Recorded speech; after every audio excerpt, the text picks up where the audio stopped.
Firma hukum Togar Situmorang kembali menunjukkan profesionalisme dalam keberhasilan dalam menangani kasus TPPO dengan putusan 10 bulan untuk kliennya jauh dari tuntutan jaksa. Di sisi lain Dr. Togar Situmorang juga sampaikan bahwa kasus kliennya sama seperti kasus Nikita Mirzani yaitu kasus ekstraordinari. Terkait keberhasilan dalam menangani kasus kliennya, beliau juga memberi pesan kepada Nikita Mirzani. Apa pesan beliau? Mari simak video lengkapnya berikut ini. Oke, jadi saya advokat Dr. Togar Situmorang. Saya dokter kandidat dari Situmorang SMK. Kami dari law firm Dr. Togar Situmorang. Pada kesempatan ini sangat bersyukur walaupun tidak puas. Karena kenapa? Kalau kita melihat Undang-Undang 21 tahun 2007 tentang TPPO, tindak pidana perdagangan orang, itu sangat berat. Karena kenapa? Ancamannya aja minimal 5 tahun, minimal. Maksimal tuh 15 tahun. Ya, dengan adanya putusan hakim, dengan menjatuhkan vonis kepada klien kami 1 tahun, itu artinya tuntutan dari kejaksaan, fakta persidangan, tidak ada. Terbukti klien kami melakukan tindak pidana perdagangan orang. Yang harusnya sesuai pledoi kami, yang pernah kami ajukan, itu harus bebas murni. Karena klien kami tidak tahu apa-apa. Justru klien kami adalah sebagai korban. Pelakunya di dalam BAP yang terpisah. Dengan sidang yang akan terpisah dari klien kami. Klien kami ini berinisial K, seorang wanita. Bang, mungkin bisa diceritakan sedikit kronologisnya seperti apa nih Bang? Jadi kronologinya itu dia kira-kira hanya sekedar duduk atau apa, tiba-tiba ada penangkapan dan seterusnya dan seterusnya. Bahkan dalam proses penahanannya pun ini termasuk yang luar biasa. Karena dianggap TPPO, tindak pidana perdagangan orang. Itu klasifikasinya berat. Sama kayak model Nikita Mirzani. Ada TPPU, dianggap klasifikasi extraordinary. Namun dalam pelaksanaannya, walaupun digaspol 20, 40, 30 penahanan itu sampai 120 hari, ternyata pada saat di persidangan, di PN Denpasar, klien kami terbukti berdasarkan fakta, saksi, alat bukti yang disodorkan oleh pihak kejaksaan. Sementara kami tidak ada menampilkan saksi ada cas atau meringankan. Akhirnya, hakim hanya memvonis 1 tahun. Sebenarnya apa nih Bang yang harus diedukasi buat masyarakat ini? Jadi dalam hal ini kita ingin penegak hukum, baik itu pengacara, polisi, hakim, jaksa ini harus betul-betul kerjasama yang baik. Dalam arti kata, kami sebagai pengacara menegakkan keadilan kepentingannya masyarakat. Pihak kepolisian ataupun jaksa atau hakim di dalam memproses satu peristiwa hukum, kiranya harus betul-betul mengarahkan daripada hati nurani. Jangan karena ada hal-hal tertentu memaksakan suatu proses hukum ini. Dan ini tantangan bagi para pemimpin ataupun para pejabat-pejabat tinggi, baik itu kepolisian, jaksa ataupun pihak hakim. Bahwa kita ini anak bangsa. Jangan perlakukan anak bangsa ini sewenang-wenang. Karena kami juga butuh perlindungan dari bapak-bapak sebagai pemegang stakeholder, terutama polisi, hakim, dan jaksa.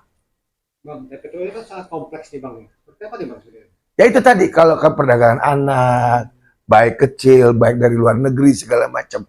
Yang terkait masalah manusia. Nah tadi kan hukumannya tinggi. Minimalnya aja 5 tahun, maksimal 15 tahunan. Bahkan ada denda ataupun ganti rugi. Namun PN Denpasar melalui hakimnya hanya mampu memutus memvonis 1 tahun.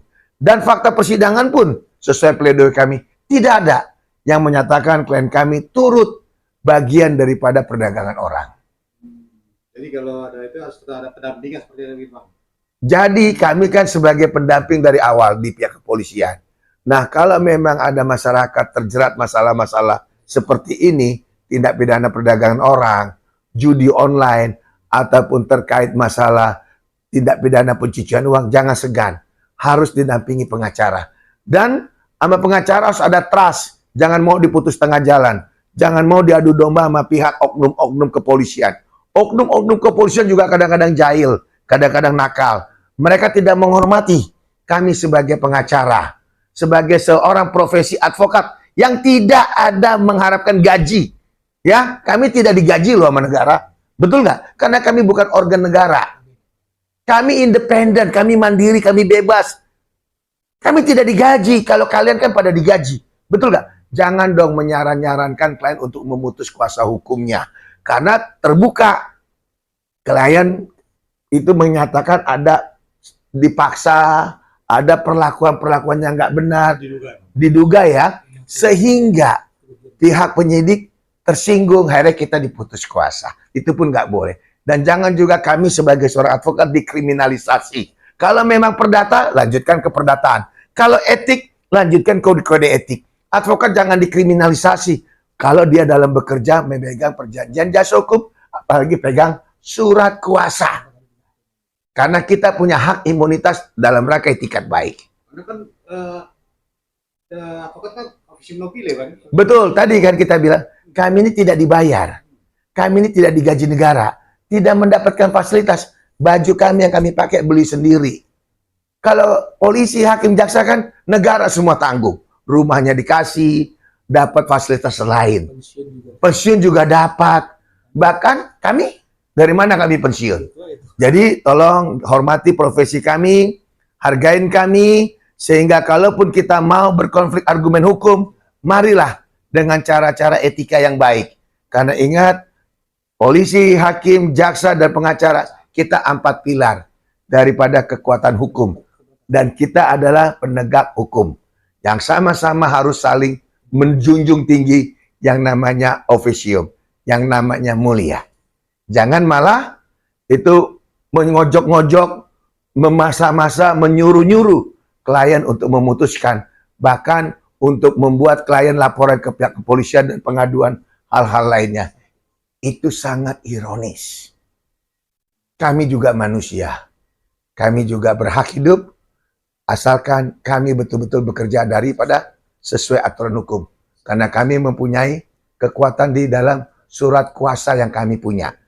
Ada hak retensi, ada di situ yang namanya hak substitusi, ada yang namanya hak honor, dan hak tidak bisa dipidana ataupun diperdata. Sesuai daripada Undang-Undang Advokat pasal 16-nya.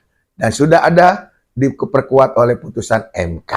Jadi hari ini kita bahagia. Kantor kami telah berhasil mengungkapkan persis kebenaran bahwa klien kami sebenarnya tidak terlibat tindak pidana perdagangan orang. Namun karena polisi, jaksa, dengan hakim, mereka equal, sehingga hakim memutuskan dengan yang paling ringan, yaitu 1 tahun. Walaupun minimalnya ditulis 5 tahun atau 3 tahun TPPO.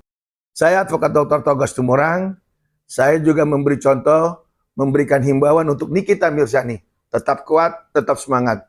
Saya punya klien yang baru diputus hari ini terkait tindak pidana perdagangan orang. Yang pada masa penahanannya di pihak kepolisian 20 tambah 40 tambah 30 tambah 30 lagi. Hampir 120.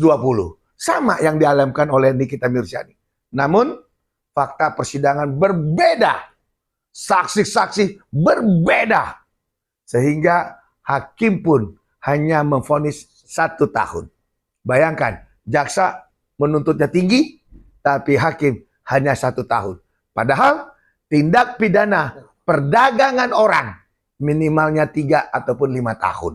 Maksimalnya 15 tahun.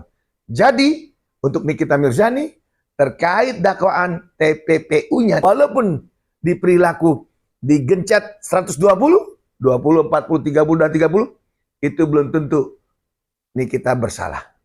Yakinlah, perjuangkan terus demi keadilanmu. Kebenaran akan pasti menemukan jalannya.